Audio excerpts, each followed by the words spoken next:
Depuis près de 8 mois, aucune trace de Delphine Jubilard n'a été retrouvée depuis son inquiétante disparition le 16 décembre 2020 dans le village de Cagnac-les-Mines. Mis en examen pour meurtre et écroué le 18 juin 2021, son époux Cédric, un peintre plaquiste de 34 ans, continue de clamer son innocence. Selon l'AF, la chambre de l'instruction de la cour d'appel de Toulouse a récemment rejeté sa demande de remise en liberté, car le maintenir en détention est l'unique moyen de conserver les preuves et indices, d'empêcher toute pression sur les témoins.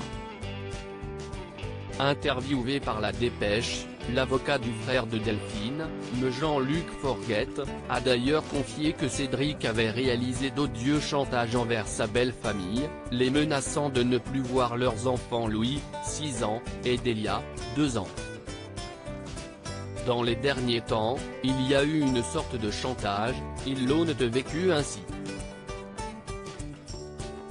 Il leur disait, vous ne verrez pas les enfants si vous n'intervenez pas sur telle ou telle personne qui me plante sur les réseaux sociaux. Ils n'ont pas compris cela. Ils sont là depuis le début pour l'aider, ils sont là dans l'intérêt des enfants. Pourtant, Cédric Jubilard les a mis en pression, en les menaçant de ne plus voir les enfants. Pour eux c'est incompréhensible, explique l'homme de loi.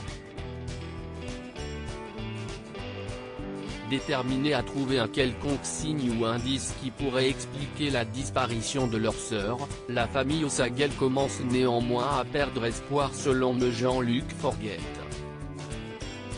L'avocat est intervenu au cours de l'audience pour demander le maintien en détention de Cédric Jubilard. De leur côté, les 3 avocats de Cédric ont dénoncé à l'audience des fuites continues et insupportables dans la presse, orchestrées par on ne sait qui. L'un d'entre eux, M. Alexandre Martin, a ajouté qu'une nouvelle demande de remise en liberté serait déposée rapidement. Le corps de l'infirmière de 33 ans, qui vivait dans le Tarn avec son mari et leurs 2 enfants, n'a pas été retrouvé. Le couple était en instance de divorce. Cédric Jubilard reste présumé innocent des faits qui lui sont reprochés jusqu'au jugement définitif de cette affaire.